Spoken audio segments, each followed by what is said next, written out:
Hello guys, જય શ્રી કૃષ્ણ, રાધે રાધે. આજના મારા ફર્સ્ટ બ્લોગની શરૂઆત હું મારા ડસ્ટિંગના કામથી શરૂ કરું છું. તમે જુઓ હું ઘરમાં શું શું કામ કરું છું, મારું રોજિંદું કામ શું છે, હું ઘરમાં શું નવું કરું છું, બરાબર છે. અને આખા દિવસ દરમિયાન શું કરીએ છીએ, ક્યાં જઈએ છીએ, શું બરાબર છે, એ બધાનો જ હું બ્લોગ બનાવીશ. બધી જગ્યાએ તમારે મારી સાથે આવવાનું છે. તમને આ મારો વિડીયો ગમે તો લાઈક કરો, શેર કરો એન્ડ સબસ્ક્રાઈબ કરો. Thank you. ચલો સ્ટાર્ટ કરીએ. ગાઈઝ, જો મારા ડસ્ટિંગની સવારની શરૂઆત ડસ્ટિંગથી કરી રહી છું, પ્રોફાઇલ કાચના ડસ્ટિંગથી. શા માટે? કારણ કે આજે સન્ડે છે અને સન્ડે મારી જોડે ટાઈમ હોય છે કે મારા બાળકોને રજા હોય છે, બરાબર છે. તો બાળકોને રજા હોય છે તો હું મારું કામ સરસ રીતે કરી શકું. આખા વીકમાં એક વખત ડસ્ટિંગ થતું હોય છે. આમ તો હું 2-3 વખત કરતી જ હોઉં છું, બરાબર છે. પણ ટાઈમ સાચવવાનો, બાળકોને સ્કૂલથી લેવા જવાનો ટાઈમ, જમવાનું બનાવવાનો ટાઈમ, ઘરનું કામ કરવાનો ટાઈમ, એ બધું જ ટાઈમ મારે સાચવવાનું હોય. તો હું ડસ્ટિંગ થોડું રોજ રેગ્યુલર કરતી હોઉં છું. એક દિવસમાં તમે જો ડસ્ટિંગ કરવા બેસો તો ગાઈસ તમે થાકી જશો, બરાબર છે. અને તમે થાકી જશો તો તમારો સ્ટેમિના એકદમ ડાઉન થઈ જશે. તો શું કરવાનું રહેશે? આપણે ડેલી થોડું ડસ્ટિંગ કરવાનું રહેશે. એક દિવસમાં તમે સામટું કામ કરશો તો તમને બહુ જ પ્રોબ્લેમ થઈ જશે. ચલો ગાઈસ, જુઓ તમે જોઈ રહ્યા છો કે હું એકદમ સરસ રીતે ડસ્ટિંગ કરું છું, બરાબર છે. આ પ્રોફાઇલ કાચની પણ એટલી બધી હોય છે કે ના પૂછો વાત. કારણ કે હું જ્યાં રહું છું ત્યાં ટોપ ફ્લોર છે અને ટોપ ફ્લોર પર એટલી બધી ધૂળ આવે છે ને ગાઈસ કે વાત ન પૂછો.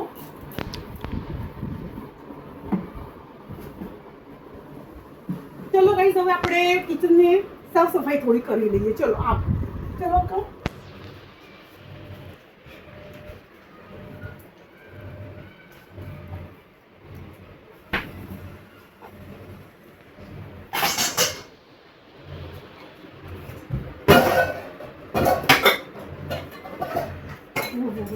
ગરમી લાગે છે,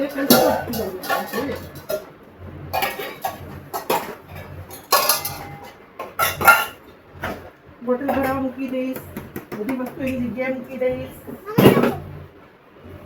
અરે રે, આને ડાઘા પડી ગયા.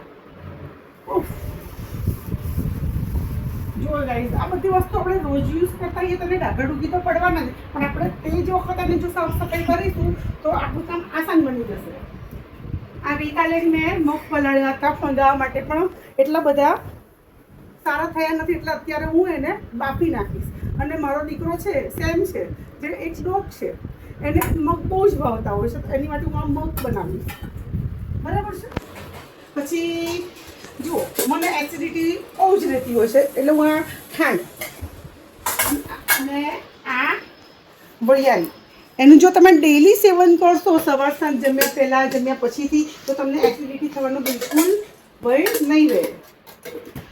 હવે આપણે આને ઠેકાણે મૂકીએ, બરાબર છે.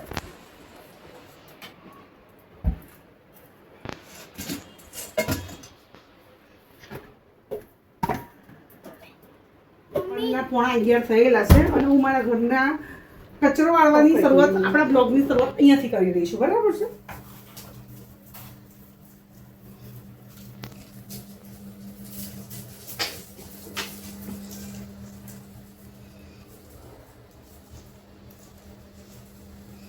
શ્યામ બેટા, ચલો ઊભા થઈ જાઓ. ચલો જતા રહો બહાર. યશસ્વી બેન, તમે શ્યામને બોલાવી લો ને જરા. બહાર લઈ જા બેટા, બહાર લઈ જા. બોટલ બહાર મૂકી દે કિચન ઉપર. શ્યામ, ચલો બેટા ઊભા થઈ જાઓ. ચલો ગાઈસ, આ મારો દીકરો છે, એકમાત્ર દીકરો મારો. અને આ ડોગ છે, એને અમે આ ડોગ છે, એને આ લેબ્રાડોર બ્રીડનું ડોગ છે, એને અમે 1 વર્ષ પહેલાં લઈને આવ્યા હતા. મારી નાની ડોટર છે યશસ્વીબેન, અહીંયા હું યશસ્વીબેનના કહેવા પર એમના પપ્પા લઈને આવ્યા હતા. પણ હું એને બિલકુલ ડોગની જેમ નથી રાખતી. હું એને માત્ર અને માત્ર મારો છોકરો સમજું છું. કારણ કે મને પણ ડોગ બહુ જ ગમે છે, મને પણ આ છોકરો બહુ જ ગમે છે, જે બહુ જ સમજું છે. તમે એમ કહેશો કે સેમ તું ઊભો થઈ જા, બહાર નીકળી જા, તો જમવા, તેને બધી જ ખબર પડે છે. આપણે એને કહીએ કે આવો જા, મારે ઘરમાં કામ છે, તો ત્યાંથી ઊભો થઈને બીજે જતો રહેશે. એને આપણે કહીએ કે ના ભસવાનું નથી, બૂમો નહીં પાડવાની, કોઈ આવે તો તે તરત ચૂપ થઈ જાય છે. અને વાત સાંભળજો. એ મહત્વની વસ્તુ છે મારી માટે. ચલો બેટા, બાય બાય બાય. બહાર જાઓ, બહાર જાઓ, જાઓ બહાર જાઓ, બહાર જાઓ. બાપરે, નાનો નાનો ચોકડો. ના ના ના. યસુ છે બોલ નાખ. યસસી બોલ નાખ બેટા.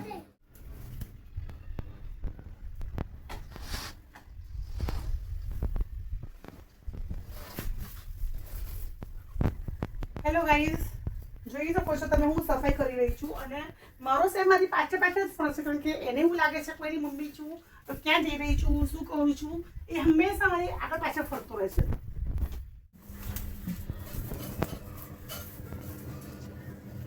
જલ્દી જલ્દી કામ પતાવવું પડે, કારણ કે હજી તો રસોઈ કરવાની પણ બાકી છે. ખબર નહીં રિદ્ધિબેન ને યશસ્વીબેનને શું ભાવશે, શું બનાવવું પડે. હવે મારે તો એ જ કન્ફ્યુઝન છે હંમેશા. એટલે કે એ લોકોની પસંદગી પ્રમાણે મારે ચાલવું પડતું, એટલે જેથી કરીને હું કોઈ શાકભાજી ખાઈ નથી શકતી સર. બરાબર. હવે જોઈએ છીએ ગઈકાલના રાઈસ પલાળેલા છે. હવે યશસ્વી અને રિદ્ધિબેન શું ખાવાની ડિમાન્ડ કરે છે એની ઉપર હવે મારી રસોઈ ડિપેન્ડ કરે છે. ચલો ગાઈસ, તો પછી તમને હું 5 મિનિટ પછી મળું છું રસોઈ બનાવતી વખતે. બરાબર, ચલો મારી સાથે. ચલો મિત્રો, જુઓ અમારા સફાઈનું કામ હવે પૂરું થઈ રહ્યું છે. હું કચરો વાળી રહી છું, જેમાં મારો કચરો વાળવાનું પૂરું થઈ ગયું છે. હવે હું પોતું વાળીશ. બરાબર છે. અને આ રીતે હું સફાઈ કરીને પહેલાં તો રસોઈ મૂકી દઈશ અને પછીથી હું દાળ ચોખા પલાળીશ, શું શાક બનાવવું છે એ વિચારીશ અને પછીથી હું નાવાનું કરીશ. નાવાનું કરીને એટલે શું થશે ખબર છે તમને? નાયા પછી રસોઈની શરૂઆત થઈ જશે. અડધું કામ શરૂઆતમાં કરી રાખીએ તો આપણું કામ આસાન બની જાય. જેમ કે દાળ ચોખા પલાળી રાખીએ, શાક સમારી રાખીએ અને પછીથી બનાવવાનું શરૂ કરીએ તો આપણું કામ ખૂબ જ આસાન બની જાય. મિત્રો જોઈ શકો છો તમે. જો ગાઈસ, મારું હવે પોતું મારવાનું અહીંયા કામ સમાપ્ત થઈ ગયું છે. હવે ચલો આપણે દાળ પલાળીએ. બરાબર છે. મારી દાળ પલાળવાની પદ્ધતિ તમે જુઓ હું કેવી રીતે બનાવું છું. ચલો ગાઈસ, ચાલો મિત્રો રસોડામાં. આ તમે જોઈ શકો છો અડદની દાળ છે, જે હું 4 મહિના પહેલાં લાવી હતી. એને મેં 2-3 દિવસ તાપમાં દબાવી હતી, પુષ્કળ તાપમાં, અને પછીથી એરટાઇટ કન્ટેનરમાં પ્લાસ્ટિક મૂકીને ઢાંકી રાખી. તમે પણ ગાઈસ આ રીતે કરશો તો કોઈ જ પ્રોબ્લેમ નહીં આવે. મેં આ રીતે નાની જે લોટી છે એ 2 ભરીને મેં અંદર કુકરમાં નાખી છે. બરાબર છે. અને આપણે હવે પોતાના હાથનું જ માપ લઈ લેશું તો બી ચાલશે. થોડું એકાદી મુઠ્ઠી, તમે આના કરતાં થોડી વધારે બી લઈ શકો છો. અડદની દાળ અને ચણાની દાળ તમે જોઈ શકો છો. હું અડદ અને ચણાની દાળ એ રીતે બનાવું છું. ચલો પલાળી આપણે. મિત્રો, તો આપણું રસોડાનું કામ પૂરું થઈ ગયું છે. દાળ પલાળી દીધી છે. ચોખા તો ઓલરેડી ગઈકાલના પલાળેલા છે. બરાબર છે. તો આપણે હવે રસોઈ બનાવવાની તૈયારી કરી નાખેલી છે, તો એ પછી કરીએ છીએ. પહેલાં હું નાહીને પછી બ્લોગની શરૂઆત કરીએ. આપણે પહેલાં પૂજા કરીશું. બરાબર. નાહ્યા પછી તો આપણે ચલો હું તમને આફ્ટર બાદ પછી મળું. Okay, by.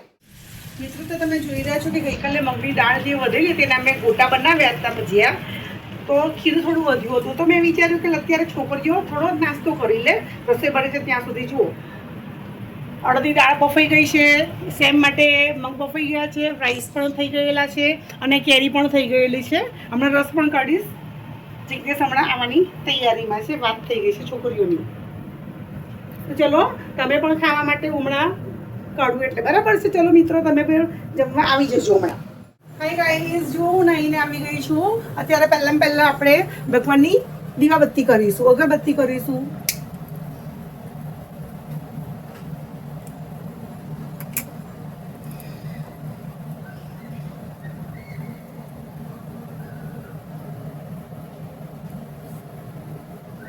હજો કરજો, કુદરી ચામુંડા સગા કરજો, સુખી કરજો, કલ્યાણ કરજો, અજયમાં તો બધા જ વિઘ્નોનો વિનાશ કરજો.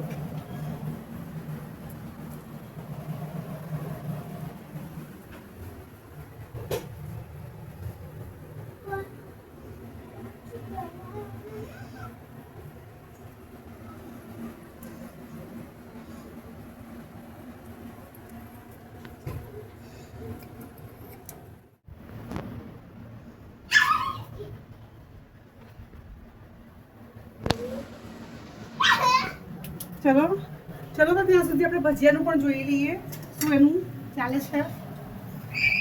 ભજીયા થયા છે કે નથી થયા. એક બાજુ થોડા થઈ ગયા છે, થોડા કાચા છે. આપણે એને ઉલટાવી દીધેલા છે. એકદમ ઇઝી છે ટ્રીક મિત્રો. મગ મોગર દાળના ભજીયા બનાવવાની ટ્રીક એકદમ ઇઝી છે. મેં સાંજે 6 વાગે પલાળી હતી, બરાબર છે મિત્રો. હવે દાળવડા તૈયાર થઈ ગયેલા છે અને ઠંડા પણ થઈ ગયેલા છે. ચલો ખાવા. ચલો ચલો યશસ્વીબેન.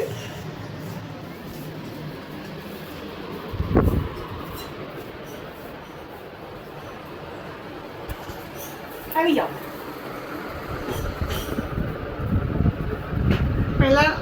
પહેલા દાળવડા મારા સબસ્ક્રાઈબર્સ માટે લો. યશસ્વીબેન ગરમ છે, ગરમ છે. ફૂંક મારીને ખાઓ. હાથમાં પકડો, હાથમાં પકડો. વાવ, બહુ સરસ બને છે. બહુ એટલે બહુ સરસ બને છે. જુઓ જુઓ જુઓ, તમે નજીકથી જોઈ શકો છો. એકદમ ફ્લપી. નો શ્યામ, તમારી ના ખવાય. છતાં પણ ચાકી જો, બરાબર છે. તું બી ચાકી જો. તને હમણાં મળશે, બરાબર છે. આ મારો દીકરો છે. હું એને માત્ર અને માત્ર ખીચડી અને છાશ જ આપું છું. પરંતુ જ્યારે અત્યારે ઉનાળામાં એ કશું જ ખાતો નથી, તો એનું ડોગ ફૂડ આપતી હોઉં છું, છાશ આપતી હોઉં છું અને બાફેલા મગ આપતી હોઉં છું, અથવા તો બાફેલી દાળ આપતી હોઉં છું, એ પણ મીઠા વગરની. એની માટે હેલ્ધી રહેશે. એને ભાત દાળ કે શું કહે છે, રોટલી શાક કશું જ ન આપી શકાય. જે બ્રીડ હોય છે એ કૂતરાને કશું જ તમે ના આપી શકો ને, તો એના વાળ ખરાબ થઈ જાય, એટલે એના વાળ ઉતરી જાય, એને સ્કિનના ડિસીઝ થાય, એને શરીરમાં પ્રોબ્લેમ થઈ જાય. એટલે આપણે પહેલાં એનું જોવાનું, બરાબર છે. ચલો. હેલો ગાઈસ, તો જોઈ શકો છો તમે, મેં આદુ મરચાં લસણ ડુંગળી ટામેટાની પ્યુરી ખાતરમાં મૂકી દીધી છે ધીમા ગેસે. હવે થોડો ગેસ મીડિયમ કરી દઈએ છીએ આપણે.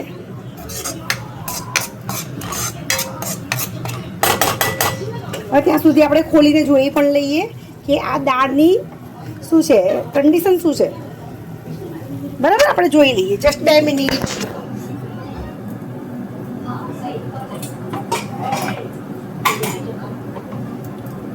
જો ગાઈસ, આપણી દાળ ખૂબ જ સરસ બફાઈ ગઈ છે. જુઓ, ખૂબ જ સરસ, એટલે ખૂબ જ સરસ. હવે જુઓ, તમે જોઈ શકો છો આમાંથી તેલ આ ઘી છૂટવાનું શરૂ થઈ ગયું છે.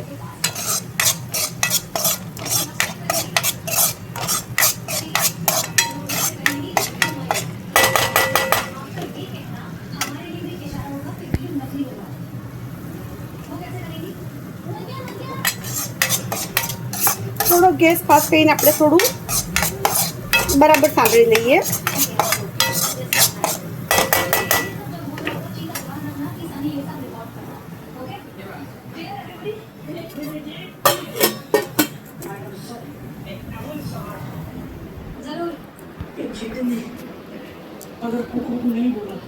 હવે આપણે થોડું, મને ખૂબ જ તરસ લાગી છે એટલે હું થોડું પાણી પીવું છું, બરાબર છે.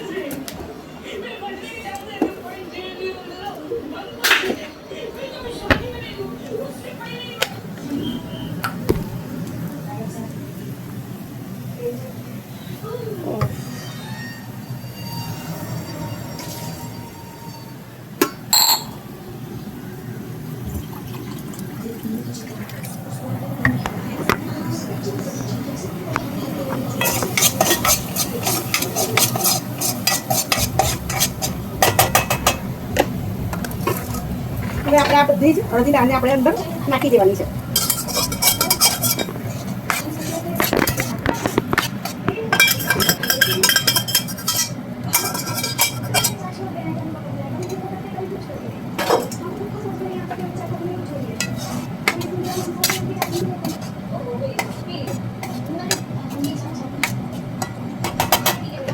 અત્યારે એની કન્સિસ્ટન્સી અત્યારે એનું ખૂબ જ ઠીક છે, તો આપણે અંદર થોડો 1 ગ્લાસ જેટલું પાણી એડ કરીશું, તો જેથી કરીને એ આપણે રાઈસ સાથે ખાઈ શકાય.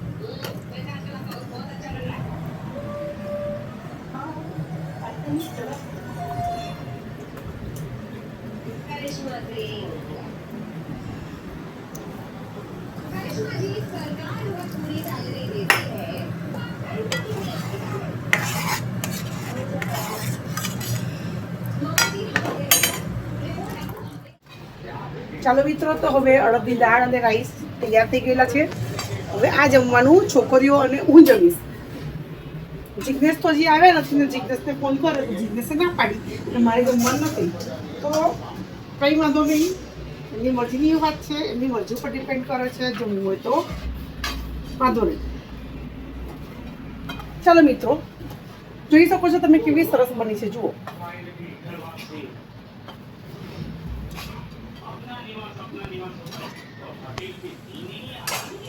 અને હવે ફર્સ્ટ એક મિનિટ. ઓ વાવ, પહેલી ચમચી મારા સબસ્ક્રાઈબર્સ માટે. ચાલો જમવા બેસીએ. ચલો. હેલો ગાઈસ, અત્યારે જો હું વાસણ ઘસી રહી છું. અડધા તો વાસણ ઘસી કાઢ્યા, અડધા પછી તમને એવું લાગતું હશે કે બેન ચા નથી પીતા, કોફી નથી પીતા, પણ હું બધું પીવું છું. પણ મને છે ને આજે તબિયત નહોતી સારી લાગતી, બહુ જ ભયંકર માથું દુખતું હતું. એટલે પછી મેં વહેલી થોડી બનાવીને 3:30 પી લીધી, જેનો મેં બ્લોગ નથી બનાવ્યો. થોડા વાસણ ઘસ્યા પછી મને થયું ચલો હવે કરવા દે. થોડું માથું ઠીક થઈ ગયું, માથું ગયું, તબિયત થોડી સારી થઈ ગઈ, એટલે પછી બ્લોગ સ્ટાર્ટ કરેલો છે.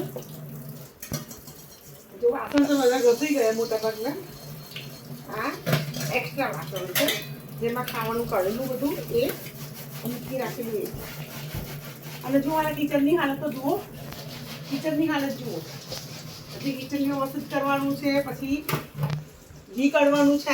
આજે નાના યશુબેનને હોમવર્ક કરાવવાનું છે, પીડીએફનું લેસન કરાવવાનું છે, ટ્યુશનનું બધું તો ચાલતું જ રહેશે મિત્રો.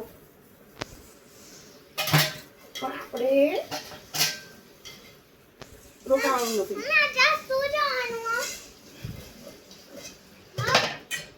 ના બેટા,